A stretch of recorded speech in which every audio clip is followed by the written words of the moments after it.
Jauh sebelum menggunakan kitab undang-undang hukum pidana yang merupakan peninggalan zaman kolonial, Indonesia telah mengenal konsep hukum pidana pada era Kerajaan Majapahit. Semua itu terangkum dalam sebuah undang-undang yang kemudian dikenal dengan Kitab Kuttara Manawa Dharma Sastra. Seperti apa isinya?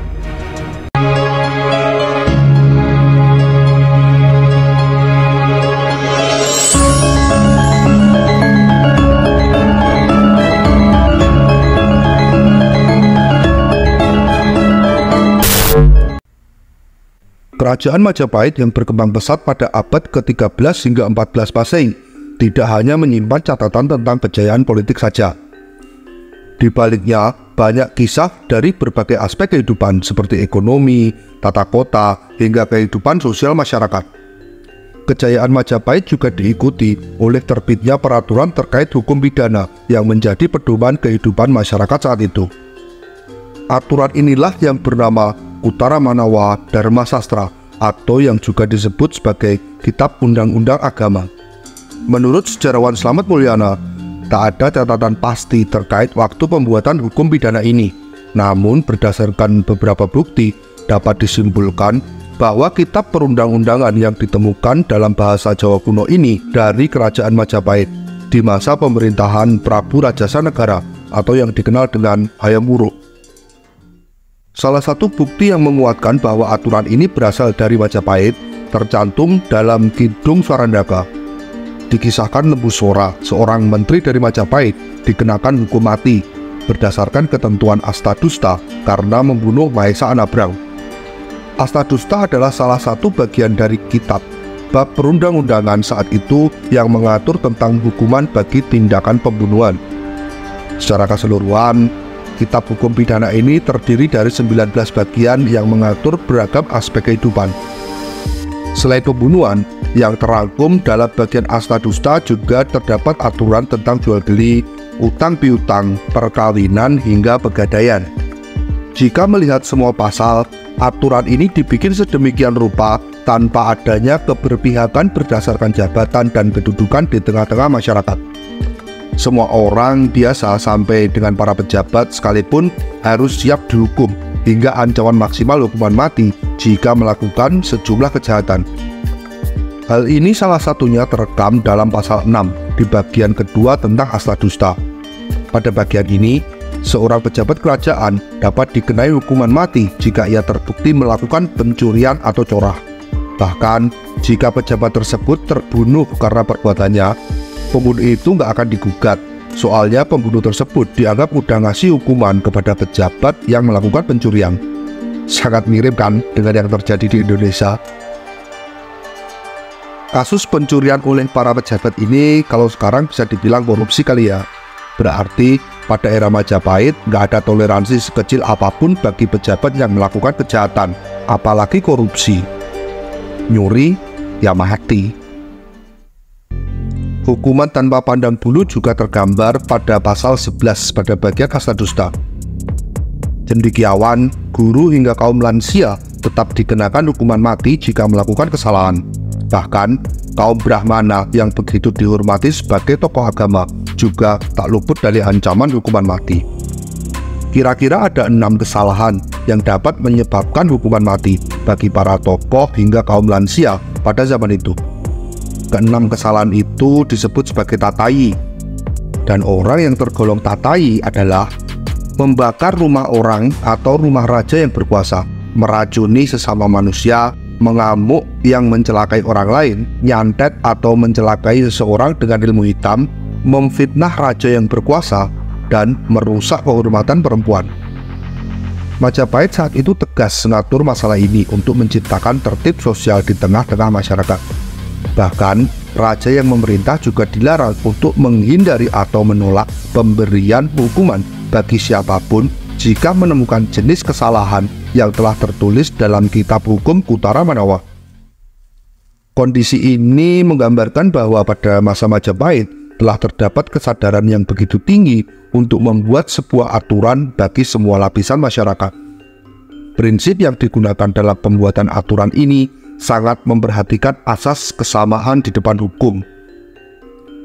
Meskipun berdiri sebagai kerajaan Hindu yang semestinya begitu kental dengan strata, tak ada pembeda antara pejabat kerajaan dan masyarakat biasa dalam aturan hukum. Dalam kitab Kuttara Manawa Dharma Sastra ini, hanya terdapat 4 jenis hukuman pidana pokok yang berlaku bagi semua kalangan, yaitu hukuman mati, potong bagian tubuh yang bersalah, denda, dan ganti rugi. Selain itu juga terdapat pidana tambahan, yaitu tebusan, penyitaan, dan uang pembeli obat. Nggak ada pidana penjara dan kurungan, sehingga para pelaku kejahatan, termasuk para pejabat, harus menanggung resiko langsung jika melakukan tindak kejahatan maupun pelanggaran. Selain memperhatikan asas kesamaan di depan hukum, peraturan pidana di Majapahit juga mengatur berbagai hal yang lebih rinci. Dalam bidang lingkungan misalnya, orang-orang yang hidup di bawah kekuasaan Majapahit, terutama di sekitar pusat kerajaan, dilarang buat nebang pohon tanpa izin pemiliknya. Dalam pasal 92 bagian sahasa atau paksaan disebutkan kalau itu dilakuin malam hari, pelaku kena hukuman mati, sementara kalau siang, pelaku wajib ngembaliin pohon yang ditebang sebanyak 2 kali lipat. Artinya, setiap orang pada masa itu nggak bisa seenaknya nebang pohon sebelum nemuin dan minta izin sama yang punya. Aturan ini sekaligus buat jaga kelestarian lingkungan dan ngejaga perkebunan penduduk dari pencurian. Aturan lainnya terkait lingkungan juga terdapat pada pasal yang mengatur tentang pencurian palawija dan buah-buahan. Saking pentingnya hasil perkebunan ini, pelakunya bahkan bisa dijerat hukuman mati kalau terbukti ngelakuin pas malam. Sementara kalau ketangkep basah pas siang, hasil curian mesti dibalikin 3 kali lipat.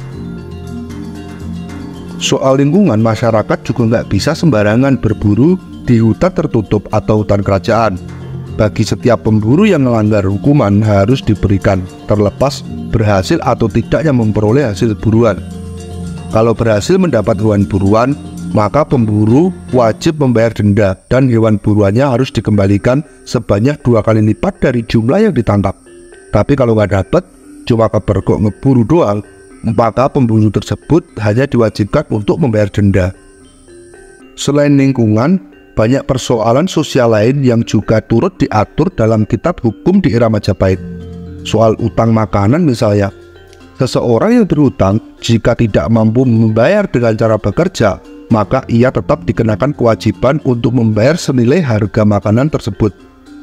Dalam aturan ini, nggak ada bunga atau biaya tambahan yang harus dibayarkan oleh orang yang berhutang selain nilai pokok dari utang yang dimiliki. Persoalan pencurian dan pembunuhan jadi fokus yang penting.